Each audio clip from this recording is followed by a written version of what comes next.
ಚಿತ್ರದುರ್ಗದ ನರ್ಸಿಂಗ್ ಕಾಲೇಜಿನಲ್ಲಿ ವಿದ್ಯಾರ್ಥಿಗಳಿಂದ ಓಣಂ ಆಚರಣೆ ಮಾಡಲಾಗಿದೆ. ಮಲಯಾಳಿ ಶೈಲಿಯಲ್ಲೇ ರಂಗೋಲಿ, ವಿದ್ಯಾರ್ಥಿಗಳ ಡ್ರೆಸ್ಸಿಂಗು ಇದೆಲ್ಲವೂ ಕೂಡ ಕಂಡುಬಂತು, ಗಮನ ಸೆಳೆಯಿತು.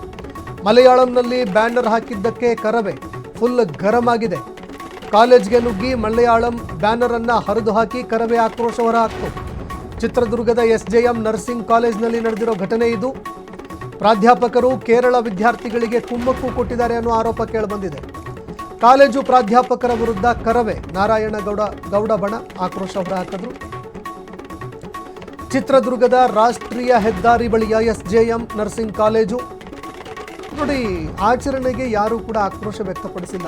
ಬ್ಯಾನರು ಕೂಡ ಮಲಯಾಳಂನಲ್ಲಿ ಇದ್ದಾಗ ಸಹಜವಾಗಿ ಅದಕ್ಕೆ ಆಕ್ರೋಶ ವ್ಯಕ್ತ ಆಗಿದೆ. ಕಾಲೇಜಿನಲ್ಲಿ ಬಹುಸಂಖ್ಯಾ ಕೇರಳ ವಿದ್ಯಾರ್ಥಿಗಳದ್ದೇ ಕಾರುಬಾರು ನಡೀತಾ ಇದೆ.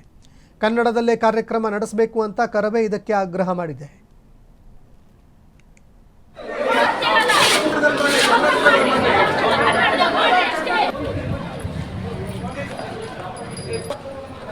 ಕನ್ನಡದಲ್ಲಿ ಭಾಷೆ ಬೇಕು, ಕನ್ನಡದಲ್ಲಿ ಪಾಠ ಓದಲಿಕ್ಕೆ ಬೇಕು, ಕನ್ನಡದ ಸ್ಥಾನ ಬೇಕು.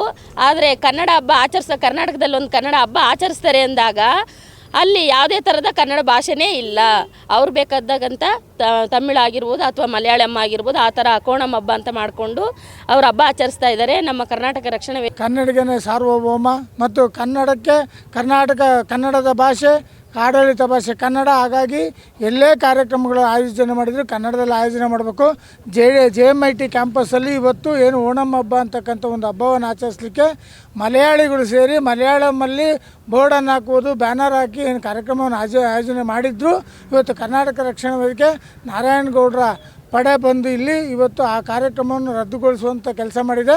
ಕಾರ್ಯಕ್ರಮ ಮಾಡೋದಾದರೆ ಕನ್ನಡದಲ್ಲೇ ಮಾಡಬೇಕು, ಕನ್ನಡದಲ್ಲೇ